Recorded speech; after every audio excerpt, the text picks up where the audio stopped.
Mirë se erdhe në botën ku askush nuk është i pafajshëm.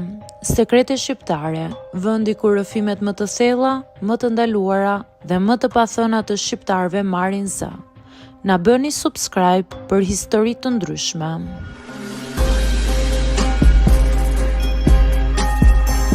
Quhem Armina dhe jam 34 vjeçe.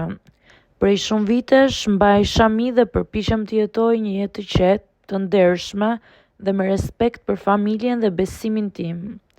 Ramazani për mua ka qenë gjithmonë muaji më i shenjtë dhe më i dashur i vitit.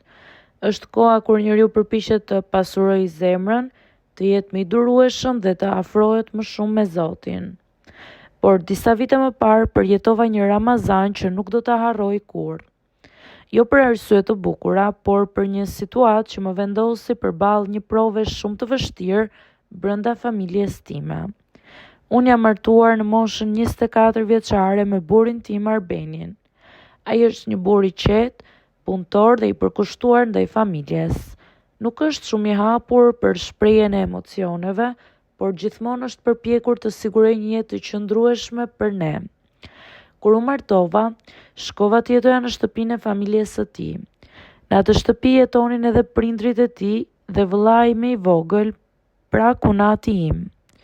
Në fillim nuk ishte e lehtë të përshtatesha. Të jetosh me shumë njerëz në të njëjtën çati kërkon shumë durim. Çdo familje ka rregullat dhe zakonet e saj. Por me kalimin e viteve u mësova me gjithçka. Fillova të kuptoj mënyrën si funksiononte familja e tyre dhe gradualisht u ndjeva pjesë e saj. Kunati im ishte rreth 5 vite më i vogël se burri im. Kur u martova unë, ai ishte ende shumë i ri. Në shtëpi, shpeshherë sillte një energji më të gjallë sepse ishte më i hapur dhe më i shoqërueshëm.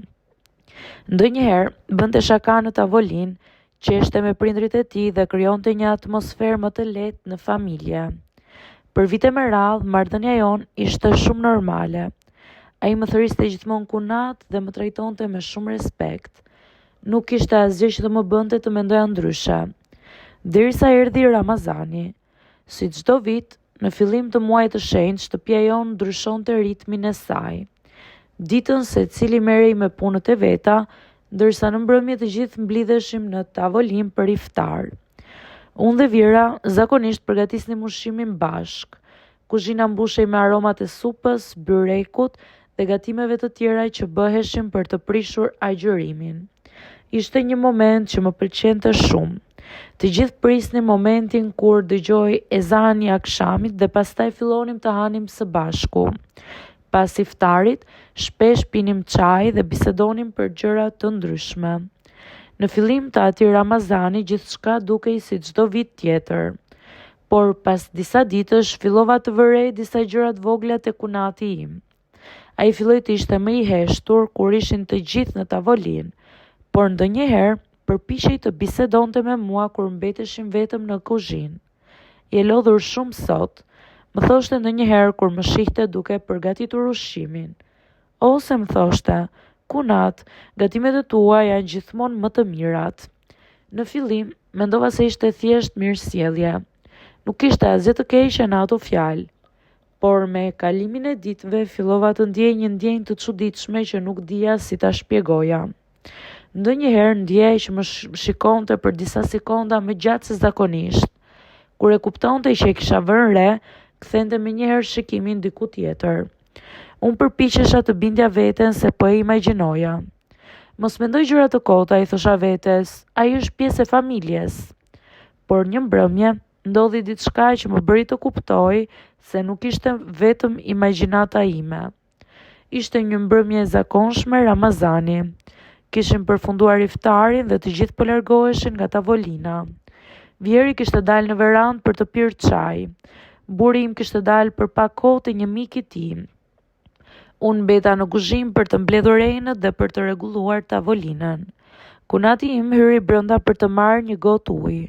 Në fillim mendova se do të largohej menjëherë, por ai qëndroi aty. Atmosfera u bë papritur shumë e heshtur. Pas disa sekondash, ai më tha me zë të ulët, "Kunat, dua të them diçka." Unë ndala dhe e pash me habi. Çfarë ka ndodhur?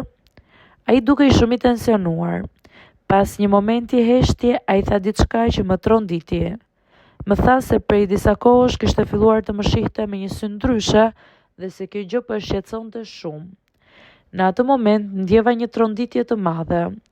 I thash menjëherë se ajo që po thoshte ishte gabim dhe se nuk duhej të fliste më kurrë për një gjë të tillë. Ai uli syt dhe dukej shumë i turpëruar. E di që është gabim, tha. Prandaj jam përpjekur ta mbaj për vete, por nuk po arri dot më. Unë nuk dija çfarë të thoja. Ndjeva një përzierje emocionesh, zemërim, turp, tronditje dhe një ndjenjë shumë të madhe si kleti. Dola nga kuzhina pa thënë asgjë tjetër. Atë natë nuk fjeta pothuajse fare. Mendja ime ishte plot me pyetje. Si mund të kishte ndodhur kjo gjë? Si mund të kishte lindur një situatë e tillë brenda një familje ku unë përpiqesha të ruaja gjithmonë respektin dhe kufit? Ditët që pasuan ishin shumë të vështira për mua. Përpiqesha të sillesha normalisht në shtëpi, por brenda meje ndihesha shumë në siklet.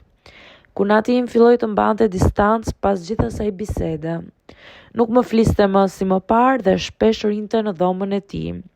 Ndoshta edhe ai e kuptoi sa e gabuar ishte ajo situatë. Por për mua diçka kishte ndryshuar përgjithmonë. Ai Ramazan që duhet ishte një muaj qetësie dhe reflektimi, u bë një periudhë shumë e rëndë për mua. Ndonjëherë provat më të vështira nuk vijnë nga jashtë. Ato vijnë nga brenda familjes, nga situata që nuk i ke imagjinuar kurrë se mund të ndodhin. Dhe edhe pse askush tjetër në shtëpi nuk e mori vesh atë bisedë, për mua ai Ramazan ka mbetur një kujtim që më mësoi sa e rëndësishme është të ruash kufit, respektin dhe qetësinë në familje. Kur këto gjëra tronditen, edhe një shtëpi që duket e qetë nga jashtë, mund të mbushet me heshtje dhe mendime që nuk thuhen kurrë me zë të lartë.